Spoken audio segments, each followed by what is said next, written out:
এই অনুষ্ঠানে উপস্থিত সকল নাগরিক বৃন্দকে আমার আন্তরিক শুভেচ্ছা ও অভিনন্দন জ্ঞাপন করছি। আজকের এই দিন অত্যন্ত একটা মহত্বপূর্ণ দিন আমাদের ভারতবাসীদের জন্য। আমরা জানি আজকে থেকে ৭৯ বছর আগে এই দেশ ব্রিটিশ সাম্রাজ্যের কাছ থেকে আমরা মুক্তি পেয়েছি এবং আজকের এই দিনে আমি সেই মহান ব্যক্তিদের শ্রদ্ধা নিবেদন করব যারা আমাদের দেশের স্বাধীনতার জন্য নেতৃত্ব দিয়েছেন। জাতির পিতা মহাত্মা গান্ধীজি এবং নেতাজি সুভাষচন্দ্র বসু, ভগৎ সিং, সর্দার প্যাটেল এবং আরো অন্যান্য যারা এই দেশের মুক্তির জন্য যারা নিজেকে আত্মদান করেছেন, আত্মত্যাগ করে সংগ্রাম করেছেন, তাদের আমি শ্রদ্ধা এবং প্রণাম নিবেদন করছি।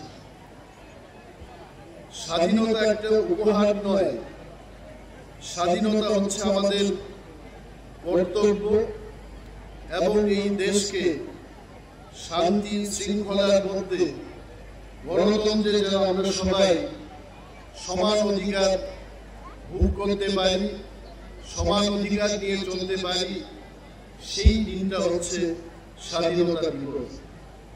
এবং যে প্রাঙ্গণে দাঁড়িয়ে আমি বক্তৃতা করছি, আমাদের খোয়াই শহরে আমাদের জেলা সদর হেডকোয়ার্টারে দাঁড়িয়ে অনুষ্ঠান করছি। খোয়াই অত্যন্ত একটা প্রাচীন শহর ত্রিপুরা রাজ্যে এবং খোয়াই নদীর কাছে এই শহরের অবস্থান। আমাদের এই খোয়াই শহরের লোক সংখ্যা গত 2011 সালের যে জনগণনায় সেটা ছিল 18,526 জন এবং সেখান থেকে 2025 আমরা আজকে 26,800 লোক সংখ্যায় দাঁড়িয়ে আছি। এবং আমাদের এই খোয়াই লিটারেসির দিক থেকে, শিক্ষা দীক্ষার দিক থেকে ত্রিপুরা রাজ্যের মধ্যে এমন দি হাইয়েস্ট, অর্থাৎ অন্যান্য জায়গায় যা লিটারেসি রেট রয়েছে এবং সর্বোচ্চ যে লিটারেসি রেট তার মধ্যে খোয়াই শহর একটা হাইয়েস্ট লিটারেসি রেটের মধ্যে আছে।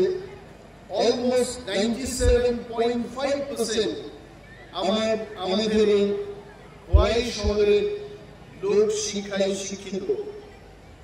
Very rich in cultural diversity, strong community bonds, vibrant local traditions, আমাদের এই খোয়াই জেলা এবং খোয়াই শহরের মধ্যে আমরা দেখতে পাই। এর গর্বের সাথে এই কথা বলতে হয় যে আমাদের এই জেলা থেকে অনেক পলিটিক্যাল ব্যক্তি যারা আমাদের রাজ্যকে নেতৃত্ব দিয়েছেন, এমন সব মহান পুরুষদের কথাও আমি আজকে এই মহতি দিনে উল্লেখ করতে চাই। আমাদের ত্রিপুরার মুখ্যমন্ত্রী ছিলেন নৃপেন্দ্র চক্রবর্তী মহোদয়। উনি আমাদের এই জেলা থেকে জয়লাভ করে মুখ্যমন্ত্রী হয়েছেন। প্রয়াত দশরথ দেব উনি মুখ্যমন্ত্রী ছিলেন আমাদের এই জেলা থেকে। রাজ্যের শিক্ষামন্ত্রী ছিলেন শ্রী অরুণ কুমার কর। রাজ্যের ট্রাইবাল ওয়েলফেয়ার, এগ্রিকালচার ইত্যাদি দপ্তরের মন্ত্রী ছিলেন শ্রী অরুণ দেববর্মা এবং অনেকে রাজ্যের নেতৃত্ব দিয়েছেন আমাদের এই খোয়াই জেলা থেকে।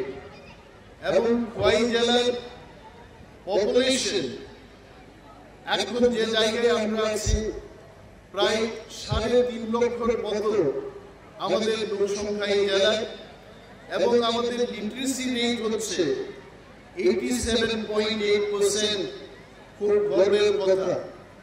এবং সাহিত্য সংস্কৃতিতে ভরপুর আমাদের এই জেলার প্রতিটি নাগরিকের কাছে আজকের এই মহতি দিনে আমি আবেদন করব, পরিবেশকে আমাদের রক্ষা করতে হবে। জলবায়ু পরিবর্তন হচ্ছে, ক্লাইমেট চেঞ্জের জন্য আমাদের ভূমিকা নিতে হবে, গাছ লাগাতে হবে, নেশামুক্ত ত্রিপুরা রাজ্য গড়ার ক্ষেত্রে আমাদের অগ্রগণী ভূমিকা গ্রহণ করতে হবে। বিজ্ঞান এবং প্রযুক্তিতে সারা বিশ্ব কোথায় এগিয়ে গেছে এবং আমাদের এই রাজ্যের সাথে আমাদের এই জেলাকেও আমাদের এগিয়ে নিয়ে যেতে হবে।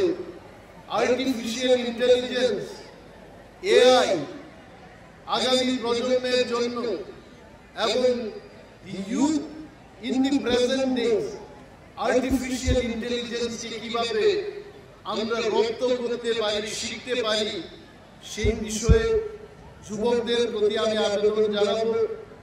এআই কে যেন আমরা শিখে তার সাথে যেন আমরা থাকতে পারি, এই মহকুমা এই জেলাকে যেন আমরা এগিয়ে নিয়ে যেতে পারি, তার প্রচেষ্টা আমাদের অবশ্যই গ্রহণ করতে হবে।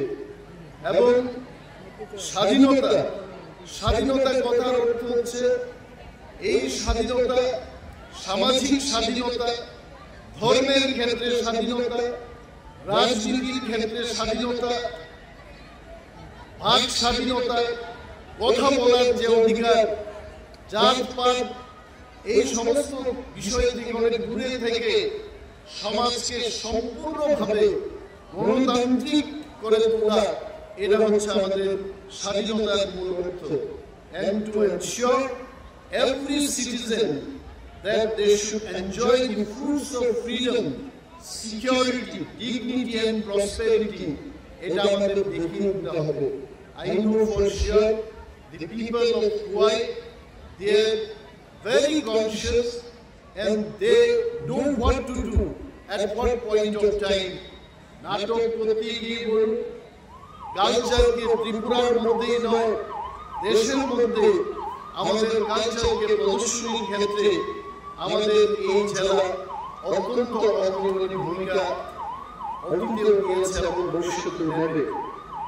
এবং এই কুয়াই জেলাকে আমাদের সাজিয়ে তোলার ক্ষেত্রে সমস্ত নাগরিকরা আমরা ইউনাইটেডলি কাঁধে কাঁধ মিলিয়ে আমাদের রাজ্যের সাথে জেলাও যেন আমরা এগিয়ে কাজ করতে পারি, সেই আবেদন আপনাদের কাছে রাখবো। এবং আমাদের এখানকার যে সরকার চেষ্টা করছে প্রতিটি গরিব মানুষ আজ পর্যন্ত যারা ৭৯ বছর তাদের সত্যিকারের এই স্বাধীনতার অর্থকে তারা উপভোগ করতে পারছেন না। বিভিন্ন স্কিমের মাধ্যমে রুরাল ডেভেলপমেন্ট, পঞ্চায়েতি রাজ ইনস্টিটিউশনের মাধ্যমে তাদেরকে সশক্তিকরণ করা, তাদের অধিকার তাদের হাতে তুলে দেওয়ার জন্য সমস্ত প্রচেষ্টা আমাদের সরকার করছে। এবং এইটুকু বলতে পারি, এই কয়েক বছরে আমরা যত এগিয়ে গেছি সড়ক, যানবাহন, যোগাযোগের ক্ষেত্রে, স্বাস্থ্য পরিষেবার ক্ষেত্রে, উচ্চমানের বিভিন্ন শিক্ষা প্রতিষ্ঠান ত্রিপুরায় আনার উদ্যোগের ক্ষেত্রে যেভাবে আমরা এগিয়ে গেছি, এই ধারাকে আমাদের অব্যাহত রাখতে হবে। এবং বিশেষ কিছু না বলে আজকের এই মহতী অনুষ্ঠান এবং স্বাধীনতা দিবস আবারও আপনাদের সবাইকে অভিনন্দন জানিয়ে, শুভেচ্ছা জানিয়ে আমার আলোচনা এখানে শেষ করছি। জয় হিন্দ।